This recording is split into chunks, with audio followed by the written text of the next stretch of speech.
घर था न अपने और न अपना राज्य, जेल में काटी सजा क्योंकि मनीष कश्यप ने उठाई थी सच की आवाज।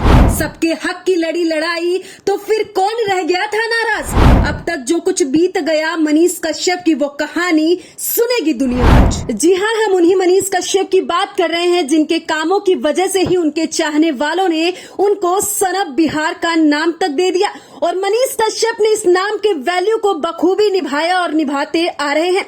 मनीष कश्यप का सपना बन गया था कि बिहार को बदलना है और बिहार को बदलते बदलते इसी सपने को देखते देखते बिहार में हो रहे भ्रष्टाचार के खिलाफ आवाज उठाना मनीष कश्यप ने शुरू कर दिया था। इतना ही नहीं, मनीष कश्यप ने गरीबों की आवाज उठाई, उनकी मदद की। बेरोजगारी, शिक्षा, सबके लिए आवाज अगर कोई उठाना शुरू किया तो वो थे बिहार में मनीष कश्यप। और शायद मनीष कश्यप का यही काम लोगों को चुभने लगा था, क्योंकि बिहार के गरीब मजदूरों की बात करें तो गरीब मजदूरों की आवाज और उनके साथ हुए अत्याचार को तो सबने बताया, सबने खबरें लिखी, सबने दिखाई। और जब वही मनीष कश्यप ने कर दिया तो मनीष कश्यप को सलाखों के पीछे ढकेल दिया गया। और इतना ही नहीं, मनीष कश्यप पर तो एनएसए तक लगा दिया गया। जी हाँ, उसी मनीष कश्यप पर जिनके पिता खुद एक फौजी हैं और सेना में तैनात हैं और देश की सेवा के लिए काम कर रहे हैं। और उसी फौजी पिता के बेटे मनीष कश्यप को देशद्रोही तक कहा जाने लगा था। लेकिन इसके बावजूद भी मनीष कश्यप के चाहने वाले कभी कम नहीं हुए।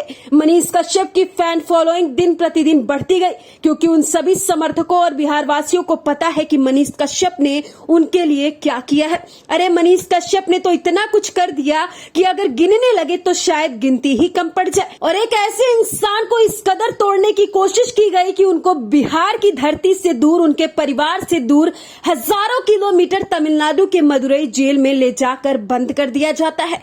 सबके हक की लड़ाई लड़ते लड़ते मनीष कश्यप ने महीनों मदुरई के जेल में कैसे बिताया, यह उनका परिवार और मनीष कश्यप शब्दों में बयान नहीं कर सकते, क्योंकि यह वो दर्द है जो शायद कहने जैसा नहीं होगा और ना कहना इतना आसान होगा।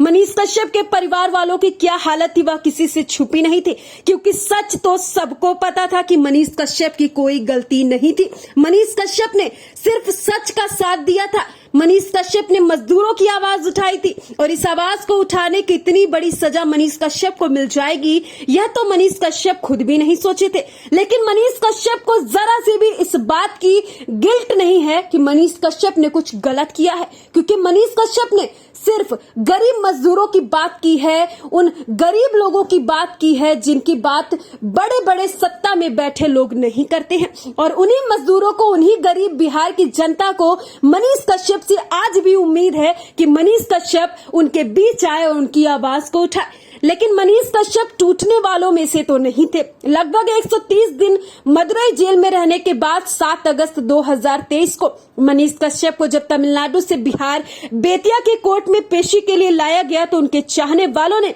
और फिर क्या था, उन्हीं बिहार वासियों के लिए एक उम्मीद की किरण बनकर मनीष कश्यप दोबारा से बिहार की धरती में आते हैं। बता दें कि मनीष कश्यप टूटने वालों में से तो बिल्कुल भी नहीं थे। लगभग 130 दिन मदुरई जेल में रहने के बाद 7 अगस्त 2023 को मनीष कश्यप को जब तमिलनाडु से बिहार बेतिया के कोर्ट में पेशी के लिए लाया गया तो उनके चाहने वालों ने बेतिया स्टेशन पर ही फूलों की बारिश कर दी और मनीष कश्यप को यह दिखा दिया कि चाहे कुछ भी हो जाए, वक्त चाहे जो भी हो, हम आपके लिए हमेशा खड़े हैं और आपके लिए हमारे दिल में प्यार कभी भी कम नहीं होगा। और मनीष कश्यप ने यह प्यार देखा तो मनीष कश्यप के चेहरे पर जो मुस्कुराहट आई वह सोशल मीडिया पर तेजी से वायरल भी होने लगा। आपको बता दें कि बेतिया से मनीष कश्यप को जब पटना के सिविल कोर्ट में ले जाया गया दूसरी पेशी के लिए तो जगह जगह पर मनीष कश्यप के ऊपर एक बार फिर से फूलों की वर्षा होने लगे। वहीं जब अगली सुबह यानी कि 8 अगस्त को मनीष कश्यप पटना के सिविल कोर्ट में पेशी के लिए पहुंचते हैं तो उनके समर्थकों का तांता लग जाता है। उनके चाहने वाले लगातार मनीष कश्यप जिंदाबाद के नारे लगाते हैं और मनीष कश्यप इतना प्यार देखकर बस मुस्कुराते हुए मजबूती के साथ पेशी के लिए कोर्ट में चले जाते हैं। लेकिन वह कहते हैं ना कि भगवान के घर में देर है अंधेर नहीं, तारीख के बाद तारीख दिया जाता था और मनीष कश्यप को बिहार शायद इसी डर से नहीं लाया जाता था कि मनीष कश्यप अब शायद बिहार में ही रह जाए, और हुआ भी यही।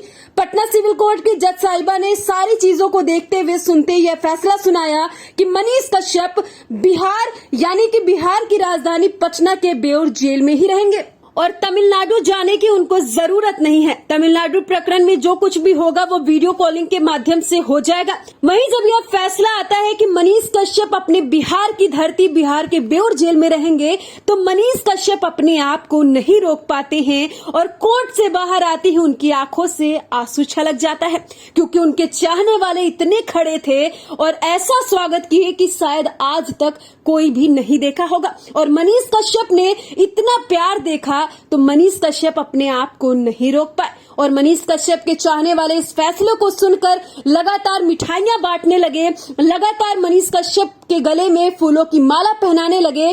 तमाम सुरक्षा होने के बाद भी चाहने वालों की कमी नहीं रही और मनीष कश्यप के ऊपर फूलों की वर्षा होने लगी। वहीं मनीष कश्यप जिस तरीके से रोने लगे, उनको देखकर हर किसी की आंखें नम हो गई। इतना सब कुछ हो जाने के बाद तो एक लाइन बनती है, सत्य परास्त हो सकता है लेकिन पराजित नहीं। आप कितने भी षड्यंत्र रच लें, लेकिन सत्य की ही जीत होती है। और अब आगे बिहार वासियों को उनके सनब बिहार की रिहाई का इंतजार है और अब उस माहौल का इंतजार है जब उनके मनीष कश्यप एक बार फिर उसी अंदाज में, उसी मजबूती के साथ सच की आवाज बनकर दोबारा वापस लौटेंगे। हालांकि मनीष कश्यप को लेकर आप क्या कहते हैं, कमेंट में जाके हमें बताना मत भूलिएगा।